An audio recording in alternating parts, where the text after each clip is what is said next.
This single order from World War II led to one of the most pointless and tragic losses of life in the entire conflict. It was a command so misguided, so detached from reality, that it doomed thousands of men before they even had a chance to fight. What makes this story so chilling is that it wasn't a tactical blunder made in the heat of battle. It was a cold, calculated decision made from a safe distance, a decision that ignored all warnings and sacrificed lives for the sake of pride and political maneuvering.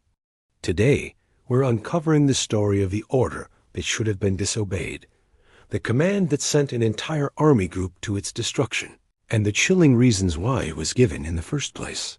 This is a tale of arrogance, futility, and a ghost army that continues to haunt the history of the war. The year is 1944. The tide of the war has decisively turned. On the Eastern Front, the Soviet Red Army is on a relentless westward march, pushing the German Wehrmacht back toward its own borders. In the summer of that year, the Soviets launched Operation Bagration, a colossal offensive designed to shatter the German Army Group Center. It was a brilliant, massive, and overwhelmingly successful operation. The German front lines crumbled. Entire divisions were encircled and annihilated. For the German High Command, it was a catastrophe of unprecedented scale. Amidst this chaos, one German formation, Army Group North, found itself in an increasingly precarious position. Stationed in the Baltic states of Estonia, Latvia, and Lithuania, they were now dangerously isolated. With Army Group Center to their south ceasing to exist as a coherent force, a massive gap had opened up. Soviet spearheads were racing towards the Baltic Sea, threatening to cut off Army Group North from the rest of the German forces in Prussia. The commander of Army Group North, Colonel General Ferdinand Schörner, a man known for his harsh discipline and fanatical loyalty to Hitler, saw the writing on the wall. So did many of his generals. The logical, militarily sound decision was obvious: pull back. A strategic withdrawal would shorten their lines, allow them to re-establish contact with what was left of German forces to the south, and save over 500,000 seasoned troops from certain encirclement. They could form a new defensive line, protect East Prussia, and continue to be a formidable fighting force. The request was sent up the chain of command, all the way to the top. And this is where the fatal order was given. From his headquarters in the Wolf's Lair, hundreds of miles away from the front, Adolf Hitler issued a direct command: stand fast, no retreat. Army Group North was ordered to hold its position in the Baltic states at all costs. They were to defend what he called Fortress Courland, turning the Courland Peninsula in western Latvia into an impregnable bastion. Why? Why give an order that seemed to defy all military logic? The reasoning from the High Command was multifaceted, but deeply flawed. First, there was the political and propaganda value. Abandoning the Baltic states would be a public admission of a massive defeat. Hitler, obsessed with his image as an infallible military genius, refused to cede territory willingly. He believed that any retreat was a sign of weakness, and that sheer willpower could overcome any material disadvantage. Second, they argued that holding Courland would protect German U-boat training areas in the Baltic Sea and tie down a significant number of Soviet divisions that could otherwise be used on the main front pushing toward Berlin. This was a classic fortress mentality, the idea that a static, isolated force could somehow have a major strategic impact on the wider war. And third, there was a glimmer of a fantasy. The German High Command, including Hitler, still clung to the hope of a future counteroffensive. They dreamed that Army Group North, this powerful force of over 30 divisions, could one day be used to launch a surprise attack from the north, striking the flank of the advancing Soviet armies. It was a desperate hope, completely detached from the reality of Germany's dwindling resources and the overwhelming strength of the Red Army. So the order was given, and it was obeyed. General Schörner, despite the initial protests of his staff, enforced the no-retreat command with his typical ruthlessness. Any soldier or officer who questioned the order or attempted to fall back faced court-martial and execution. The fate of Army Group North was sealed. As predicted, the Soviet forces drove to the sea, and by October 1944, the trap was sprung. Over 500,000 German soldiers were completely cut off, isolated on the Courland Peninsula. They were now in what became known as the Courland Pocket.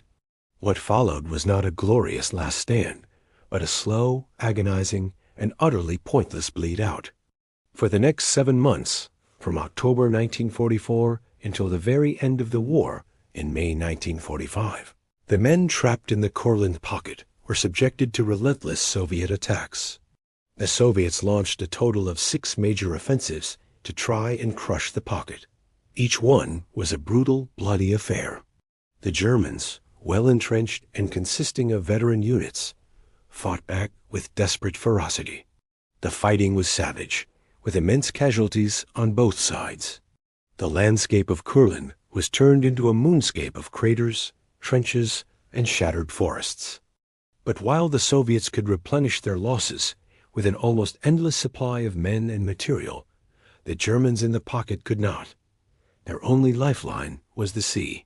The German Navy, the Kriegsmarine, managed to maintain a tenuous supply line, ferrying in food, ammunition, and some replacements, while evacuating wounded soldiers and some specialist units.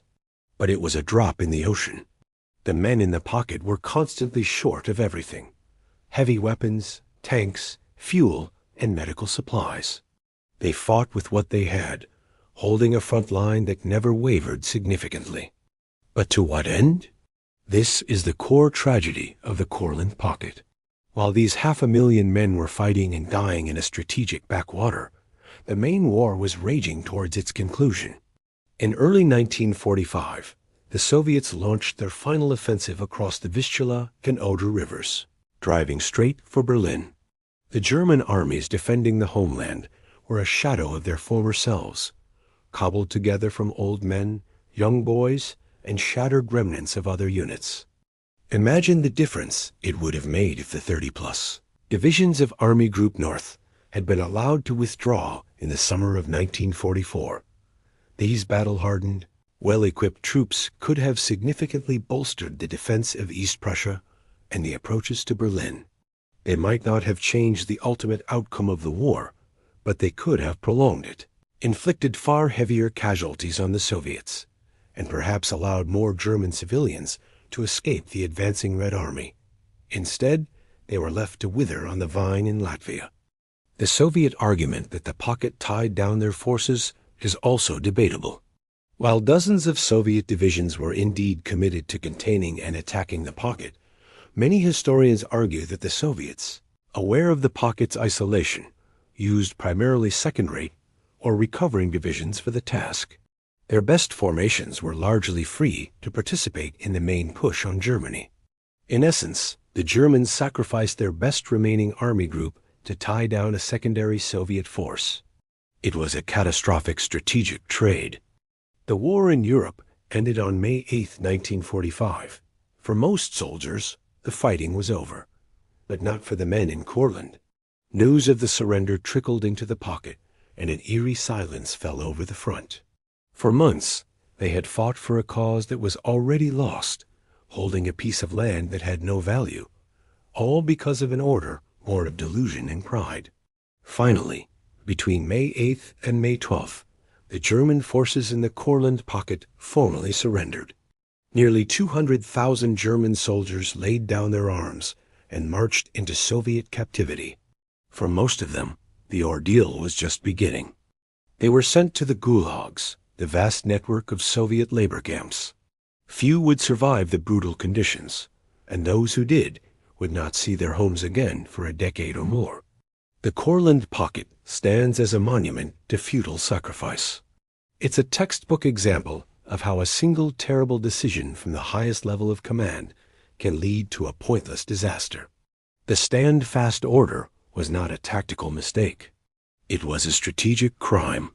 It sacrificed an entire army for the sake of a dictator's ego and a fantasy of a war that no longer existed. The soldiers who fought and died there, And the ones who vanished into the gulags were victims not just of the enemy, but of their own leadership. Their story is a chilling reminder that sometimes the most dangerous order is the one that demands you fight a battle that has already been lost. Thank you for watching. If you found this piece of forgotten history compelling, please hit the like button and subscribe for more deep dives into the pivotal moments of the past. Let me know in the comments what other historical events you'd like to see covered. See you next time.